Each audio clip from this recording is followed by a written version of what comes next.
নারায়ণ মূর্তির বাড়িতে গেছিলিস? হ্যাঁ সূর্য, সেই অফিসার যা সাইন নিতে হবে আমাদের।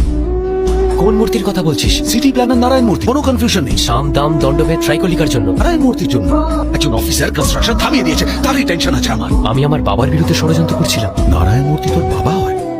ভুল করে ফেলেছি, খুব বড় ভুল করে ফেলেছি। বন্ধুকে সাহায্য করতে গেলাম যে আমার বাবার প্রাণ বাঁচিয়েছিল, কিন্তু আমি আমার বাবাকেই বিপদে ফেলে দিচ্ছিলাম। সবসময় আমি বলতাম আমার বাবা সবার থেকে ভালো। বাবা তো সবারই ভালো হয়। কোন ছেলে তার বাবাকে এই অবস্থায় দেখে কিরকম অনুভব করতো? এত ছোট কথাটা তুই কেন বুঝতে পারলি না সূর্য? সূর্য রিল্যাক্স রিল্যাক্স, যা কিছু হয়েছে তার জন্য আমার আফসোস হচ্ছে। সবাই ঠান্ডা হয়ে যাও, এখন সব ঠিক আছে। ওই অফিসার সূর্যর বাবা, আমাদের কাজ হয়ে গেছে। সূর্য তুমি কি সাইন নিয়ে চলে এসো, আমাদের ঝামেলা শেষ। সূর্য সাইন নিয়ে এসো না প্লিজ। কোন সাইনের কথা বলছো? সবকিছুই তো জানো তুমি সূর্য, ফাইলে একটা সাইন নিয়ে চলে এসো। চলে যাও। ছেড়ে দেবো অসম্ভব সূর্য। তোমার জন্য আমি আমার প্রাণ দিয়ে দেবো, কিন্তু ওটা হবে না। আমি তো প্রাণ চাই না সূর্য, আমার শুধু ওনার সাইন চাই। আমি 25 বছর ধরে বাবাকে দেখছি। তুমি আমার বাবাকে চেনো না, ছেড়ে দাও। কি করে ছেড়ে দেবো আমি? 300 কোটি টাকার প্রপার্টি ওটা, সাইন তো করতেই হবে। হয় ভালোবেসে নয় জোর করে, সাইন করতেই হবে। না করবে না। 300 কোটির প্রপার্টি হোক বা 3000 কোটির, কিচ্ছু যায় আসে না। একবার যখন বাবা না বলে দিয়েছে, কাজটা কিছুতেই হবে না, কোনোদিনও না। অজাদার সাথে উঁচু গলায় কথা বলছে। ভুলে যা, এটা এখানেই ক্লোজ করে দে।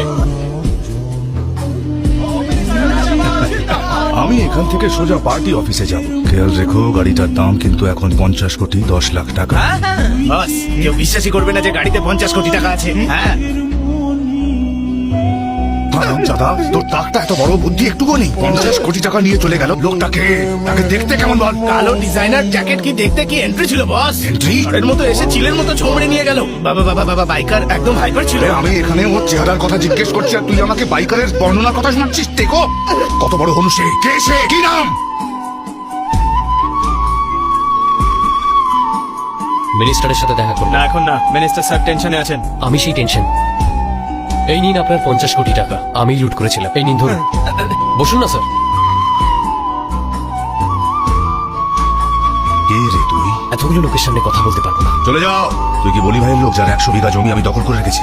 না স্যার। তাহলে কি তুই প্যাটেলের লোক যাকে একটা টেন্ডারের জন্য আমি ছবি করে দিয়েছি? না স্যার। তাহলে তুই ওই রঘুরাম গ্যাংস্টারের স্যার, স্যার, স্যার, আমি এদের ভেতরে কেউই নই। আমি একজন মিডল ক্লাস গভর্নমেন্ট এমপ্লয়ের ছেলে, নারায়ণ মূর্তির ছেলে। আপনি আসুন এখন এখান থেকে। স্যার, আপনাকে আমি আমার নিজের ব্যাপারে কিছু বলতে চাই। পৃথিবীর প্রত্যেকটা ছেলে নিজের বাবাকে ভয় পায়, সম্মান করে, ভালোবাসে, কিন্তু আমি আমার বাবার জন্য একদম পাগল। এতটাই পাগল যে আমার বাবার প্রাণ বাঁচিয়েছে বলে একজন গ্যাংস্টারের সঙ্গে আমি বন্ধুত্ব করে নি। আপনারই লোক সে, গজা। যখন আমাকেও পেপারে সাইন করানোর কথা বললো, তখন আমি পরিষ্কার না বলে দিয়েছিলাম। ও বললো আপনি মানবেন না, তাই আপনার সাথে দেখা করতে এলাম। স্যার, সোসাইটির বেশিরভাগ লোক টাকা, প্রেস্টিজ আর পাওয়ারের পিছনে দৌড়য়। আপনিও তাদের মধ্যে একজন। কিন্তু আমার বাবা শুধুমাত্র সততার জন্য বেঁচে আছে। পুরো কেরিয়ারে কখনো উনি কারোর কাছ থেকে ঘুষ নেননি। একজন গভর্নমেন্ট এমপ্লয়ের ক্ষেত্রে এরকম রেকর্ড মেনটেন করা খুবই কঠিন ব্যাপার, কিন্তু ওনার জন্য নয়। আপনি একজন বহু কোটিপতি হওয়া সত্ত্বেও 50 কোটি টাকা হারিয়ে যাওয়াতে যদি আপনার আফসোস হয়, তাহলে উনি ওনার সারা জীবনের অর্জিত আত্মসম্মান হারাবেন কি করে?